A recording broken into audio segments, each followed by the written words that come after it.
Chris Mannix for the crossover alongside Michael Shapiro and Howard Beck. Guys, the Milwaukee Bucks have committed fully to the core of Giannis Antetokounmpo, Khris Middleton, Jrue Holiday, signing Holiday to a 4-year, $135 million extension that could be worth as much as $160 million. That ties the Bucks to this core through at least the 23-24 season when Khris Middleton has a $40 million player option. So, Michael, I'll start with you. Your reaction to the Bucks going all in here? You know, this was something you would have to assume was in Milwaukee's interest when they traded all those draft picks to acquire Jrue Holiday. And frankly, while Holiday might be a post-prime player, so to speak, I still think this is a worthwhile move. Milwaukee wasn't going to go out there and make major moves outside of this in the free agent market. Holiday is about 10 points per 100 possessions better on the floor right now. Especially compared when he's off. So they've had a strong year with Holiday. They're rolling. They're one of the best teams in the East right now. And I think when you look at the investment with the draft picks, it makes sense right now that they would go ahead and spend big and retain their core three. Yeah, and we knew this was coming, right? From the moment that they acquired Jrue Holiday, you knew that the extension was part and parcel of the deal, even if they couldn't say so or act on it at that moment. And that contract is part of the reason why the Pelicans were willing to offload Jrue Holiday in the first place. Listen, the Bucks have been on the clock from the moment that Giannis became Giannis.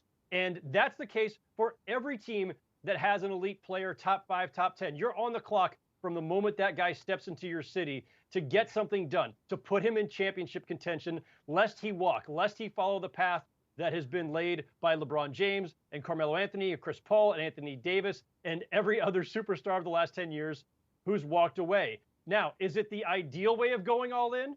I mean, sure, you'd love to have a super team of 2 or 3 all-stars, but that's not possible for every team in this league. So getting a lot of really, really good players, your Khris Middletons and Jrue Holidays and others, to put around Giannis, that's the best path forward for this team. It is the best way that they can try to contend for the next few years, and they had to do it.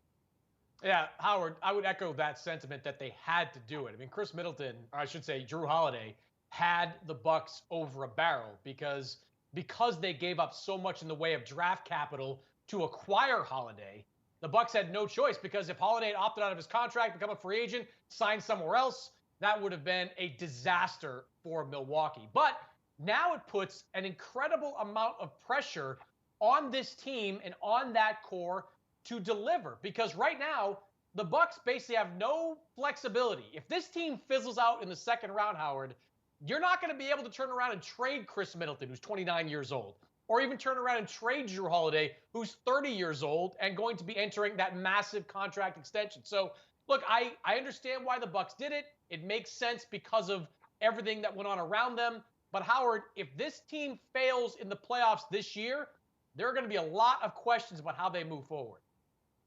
Yeah, the question is what defines success or failure in this postseason, right? Is it finals or bust, championship or bust? Does the conference finals, does that qualify as enough progress to say, look, it's all worth it? And, you know, Giannis, I mean, you don't have to worry about selling Giannis anymore, right? He committed. But we also know that that's kind of a fungible thing, too. Even with a long-term extension, these things are relative.